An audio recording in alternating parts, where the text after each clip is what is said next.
चंद्रपूर शहर महापालिकेत भारतीय जनता पक्षाच्या उमेदवार निवडीवरून झालेल्या मोठ्या वादानंतर स्थानिक भाजप आमदार किशोर जोरगेवार यांनी मुंबईत मुख्यमंत्र्यांची भेट घेतली।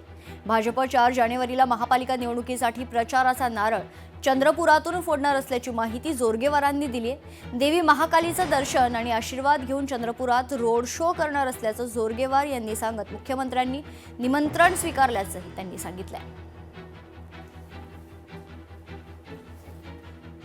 मुंबईला त्या गणेश मंदिरामध्ये गेलो आणि एकंदरच त्यांना शुभकामनाही द्यायच्या होत्या।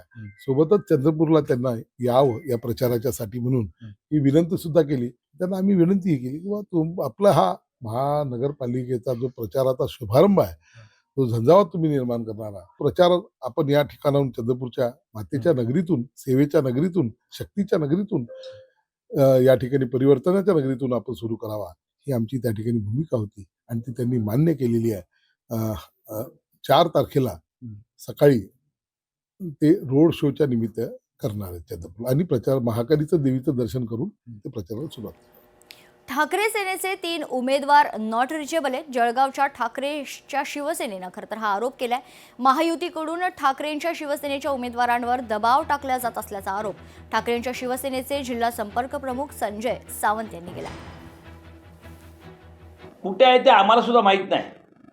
त्याच्या विरोधात कंप्लेंट करायला गेल्यानंतर सांगितलं येतं की त्याच्या नातेवाईकांनी कंप्लेंट करायला पाहिजे आणि तो उमेदवार कुठे आहे अजूनही कोणाला माहीत नाही। मी तुम्हाला म्हणून सांगितलं मगाशी की उमेदवारांच्या ससस 11 मध्ये आमच्या बिलताई आहेत, त्या घरातनं गायब आहेत, त्यांच्या घराला टाळ ठोकलेला आहे, त्यांचा फोन लागत नाही, पत्ता नाही। असे कित्येक उमेदवार, एक सागर पाटील तो उमेदवार 7 मधला, त्याचा सुद्धा पत्ता नाही, त्याचा मोबाईल बंद आहे।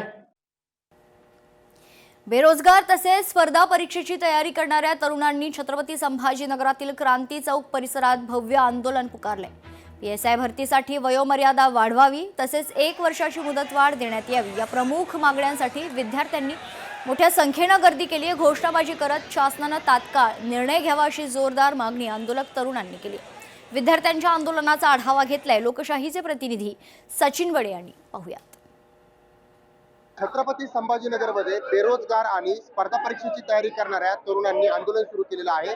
हजारो आंदोलक तरुण यामध्ये सहभागी झालेले आहेत। त्यांची मागणी आहे पीएसआय पदासाठीची 1 वर्ष वयाची मुदतवाढ देण्यात यावी अशी त्यांनी या ठिकाणी मागणी केलेली आहे। आपण छत्रपती संभाजीनगरातील क्रांती चौक परिसरामध्ये सुरू असलेलं हे आंदोलन पाहू शकता। ऑनलाईन गट वर्ग 2025 ची जाहिरात जवळपास 7 महिने उशिरा आलेली आहे।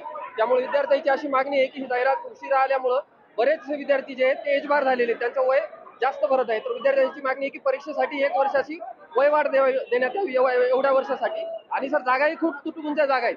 बरेचसे विद्यार्थी तुम्हाला माहिती आहे 2-2.5-3 लाख मुलं जवळपास या कंबाईनच्या परीक्षेसाठी तयारी करतात, पण जागा खूप कमी असल्यामुळे जागा एक वाढ देण्यात यावी आणि पीएसआयच्या विद्यार्थ्यांसाठी 1 वर्ष वयवाढ देण्यात यावी ही विद्यार्थ्यांची मागणी आहे। सरकारने विद्यार्थ्यांच्या मागण्यांना सकारात्मक प्रतिसाद देऊन जे काही पीएसआय पदासाठीची वयवाढ आहे ही सरकारने करायला पाहिजे।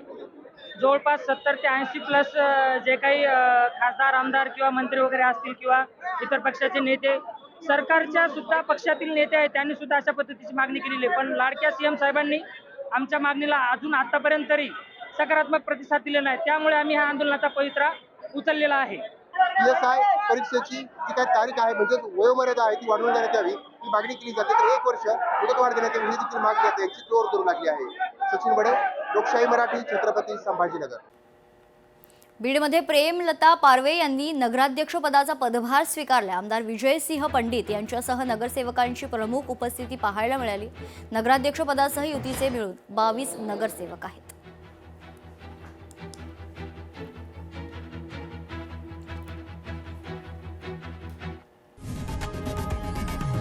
लोकशाही मराठी ऐका, पहा, जागरूक रहा।